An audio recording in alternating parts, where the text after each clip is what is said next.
Om Shai Ram, Sri Sai Satcharitra, Chapter 9. Effect of complaints and non-complaints with Baba's orders at the time of taking leave. A few instances, medicancy and its necessity, devotees, Tarkan families' experiences. Baba fed symptomatically how. At the end of the last chapter, it was barely stated that the Bhaktas who obeyed Baba's orders at the time of taking leave fared well and those who disobeyed them suffered many a mishap. This statement will be amplified and illustrated with a few striking instances and by other matters dealt with in this chapter. Characteristic of Shiradi pilgrimage. One special peculiarity of Shiradi pilgrimage was this that none could leave Shiradi without Baba's permission, and if he did, he invited untold sufferings. But if anyone was asked to quit Shiradi, he could stay there no longer. Baba gave certain suggestions or hints when Bhaktas went to bid goodbye and take leave. These suggestions had to be followed. If they were not followed or were departed from accidents were sure to befall them. Who acted contrary to Baba's directions, we give below a few instances.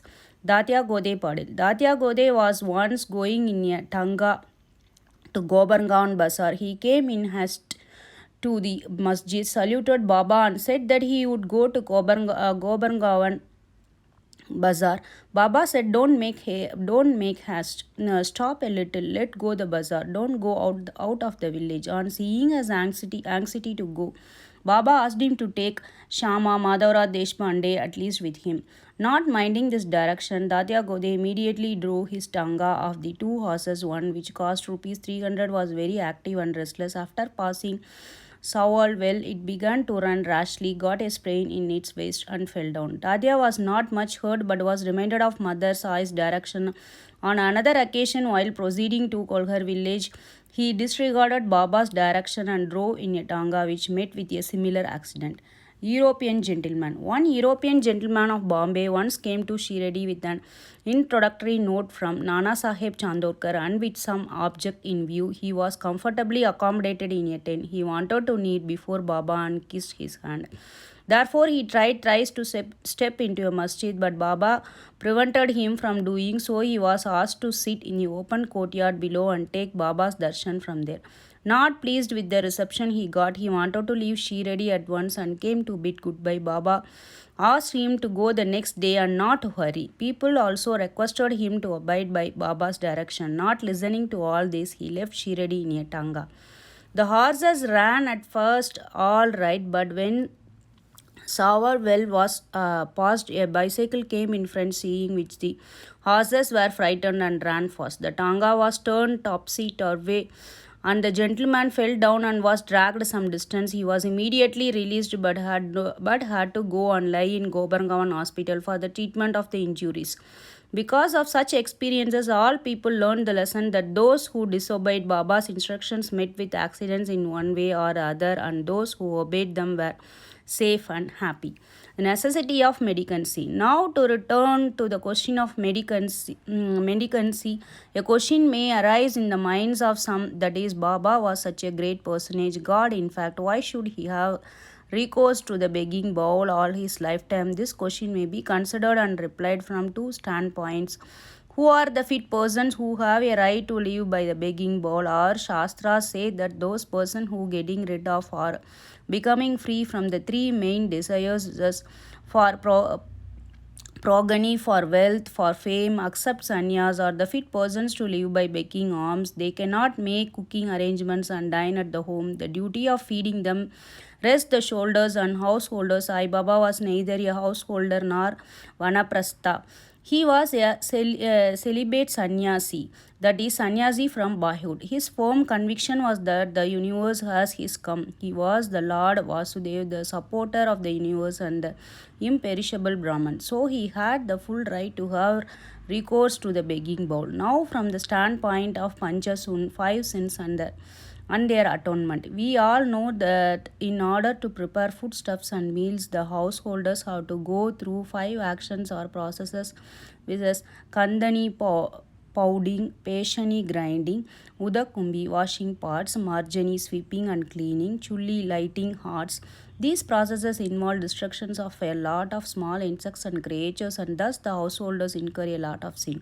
In order to atone for this sin, our Shastras prescribe 5 kinds of sacrifices, which are Brahma Yajna, Vedatyayan, offerings to the Brahman or the study of the Vedas, Pitra Yagya, offerings to the ancestors, Deva Yagya, offering to the gods, Bhuta Yagya, offering to the beings, Manushya Atiti Yagya, offerings to men or uninvited guests. If these sacrifices enjoyed by the Shastras are duly performed, the purification of the minds is effected, and this helps them to get knowledge and self-realization.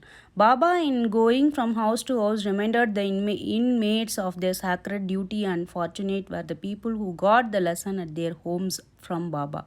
Devotee experiences. Now, to return to the other more interesting subject, Lord Krishna has said in the Bhagavad Gita 9:26, whosoever devotedly offers to me a leaf, a flower, a fruit, or water, or that pure-hearted man, I accept that pious offerings. In the case of Sai Baba, if a devotee really longed to offer anything to Sai Baba, and if he afterwards forgot to offer the same, Baba reminded him or his friend about the offering and made him present it to him, and then accepted it and blessed the devotee. A few instances are given below. Tharkat family, father and son. Mr. Ramachandra Atma Raman alias Baba Sahib Tharkat, formerly a Prarthana Samajit, was a staunch devotee of Sai Baba. His wife and son loved Baba equally or perhaps more. It was once proposed that Master Tharkat should go with his mother to the Shiradi and spend his May vacation there, but the son was unwilling to go, as he thought that in case he left his home at Bandra, the worship of Sai Baba in the house would not be properly attended to, as his father, being a Prarthana Samajit, would not care to worship Sai Baba enlarged portrait. However, on his father giving an assurance of oath that he would perform the worship exactly as the son was doing, the mother and the son left for Shiradi on one Friday night. Next day, Saturday, Mr. Tharkat got up early, took his bath, and before proceeding with the puja, prostrated himself before the shrine and said, Baba, I am going to perform the puja exactly as my son has been doing. But please let it not be a formal drill. After he performed the puja, he offered a few pieces of lump sugar as Naivedya offering, which were distributed at the time of the lunch. That evening and the Sunday, everything went on well. The following Monday was working day, and it also passed well. Mr. Tharkat, who had never performed puja like this in all his life, felt great confidence with himself, and everything was passing on quite satisfactorily according to the promise given to his son. On Tuesday, he performed the morning puja as usual and left for his work. Coming home at noon, he found that there was no prasad sugar to partake of when the meal was served. He asked the servant cook, who told him that there was no offering made that morning and that he had completely forgotten then to perform that part of puja, offering Naivedya. After hearing that, he left his seat and prostrated him before the shrine, expressed his regret at the same time, chiding Baba for the want of guidance in making whole affair a matter of mere drill. Then he wrote a letter to his son stating that the facts and requested him to lay it before Baba's feet and ask his pardon for his neglect. This happened in Bandra at Tuesday noon. At about the same time, when the noon aarti was just about to commence in Shiradi, Baba said to Mrs. Tharkat, Mother, I had been to your house in Bandra with a view to having something to eat. I found the door locked. I somehow got an entrance inside and found to my regret the Bahu Mr. Tharkat had left nothing for me to eat, so I have returned from there without eating anything. The lady could not understand anything, but the son, who was close by, understood that there was something wrong with the puja in Bandra, and he therefore requested Baba to permit him to go home. Baba refused the permission but allowed him to perform puja there. Then the son wrote a letter to his father stating all that took place at Shiradi and implored his father not to neglect the puja at home. Both these letters crossed each other and were delivered to the respective parties the next day.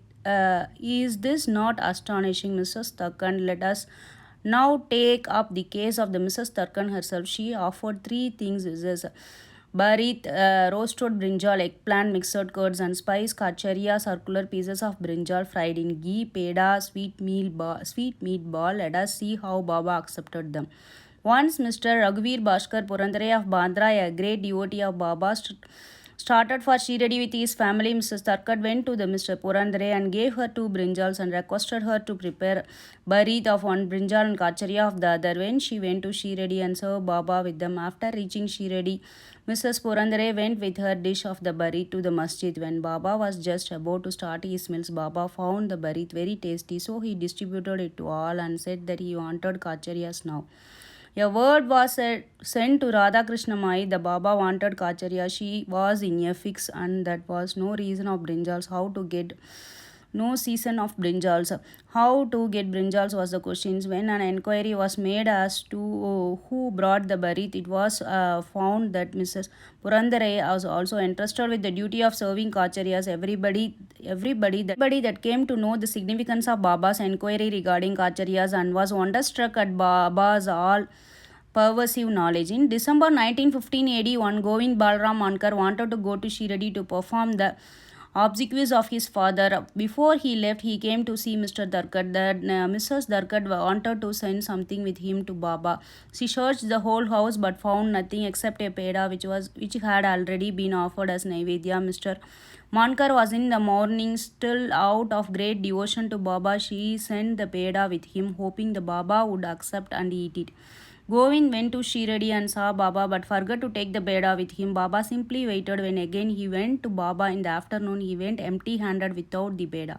Baba could wait no longer and therefore asked him straight, "What did you bring for me?" Nothing was the reply. Baba asked him again the same reply. "Come forth again." The Baba asked him the leading question, "Did not the mother, Mrs. Tarkan, give some sweeten to you for me at the time of yours starting?" The boy then remembered the whole thing. He felt abashed, asked Baba's pardon, ran to his lodging, brought the peda and gave it to Baba. As soon as the Baba got it in his hand, he put into his mouth and gulped it down. Thus, the devotion of Mrs. Tarkat was recognized and accepted. As men believe in me, so do I accept them. Gita 4:11 was provided in this case. Baba fed sumptuously. How?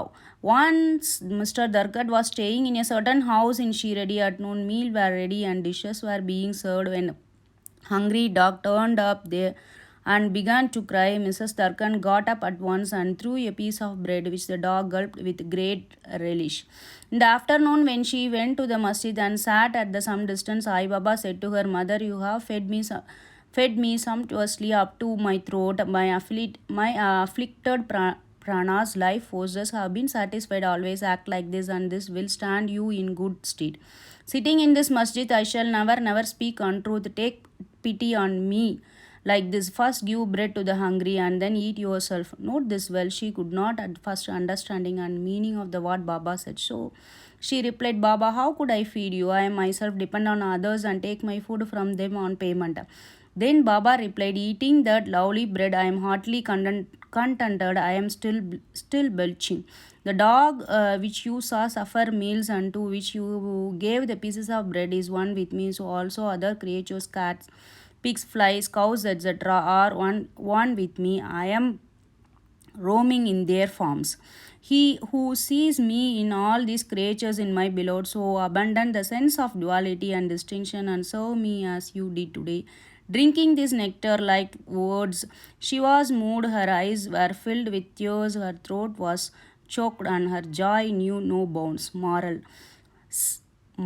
See good in all beings. In the moral of this chapter, the Upanishads, the Gita, and the Bhagavad all exhort us to perceive God or divinity in all the creatures. By the instance given at the end of this chapter and others too numerous to mention, Sai Baba has practically demonstrated to us how to put the Upanishadic teachings into practice. In this way, Sai Baba stands as the best exponent or teacher of the Upanishadic doctrines. Bow to Sri Sai and peace to be all. Thank you.